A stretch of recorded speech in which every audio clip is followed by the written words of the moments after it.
ಬೆಳ್ಳಿ ತೆರೆಯ ಮೊದಲ ಸಾಹಿತಿ ಬೆಳಾವೆಯವರಿಗೆ ವಂದಿಸುವೆ.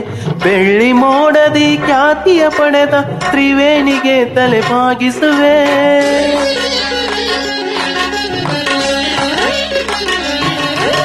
ಬಂಗಾರದ ಮನುಷ್ಯ ರಾಮರಾಯರ ಎಂದು ನಾನು ಧ್ಯಾನಿಸುವೆ.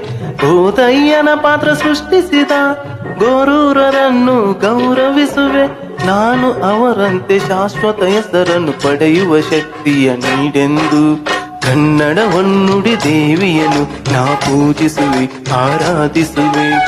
ಕನ್ನಡ ಹೊನ್ನುಡಿ ದೇವಿಯನ್ನು ನಾ ಪೂಜಿಸುವೆ, ಆರಾಧಿಸುವೆ. ಕನ್ನಡ ಡಿಂಡಿಮ ಬಾರಿಸುವೆ ಎಂದು ಬರೆಯುತ್ತ ಬಾಳುವೆ. ಕನ್ನಡ ಡಿಂಡಿಮ ಬಾರಿಸುವೆ ಎಂದು ಬರೆಯುತ್ತ ಬಾಳುವೆ.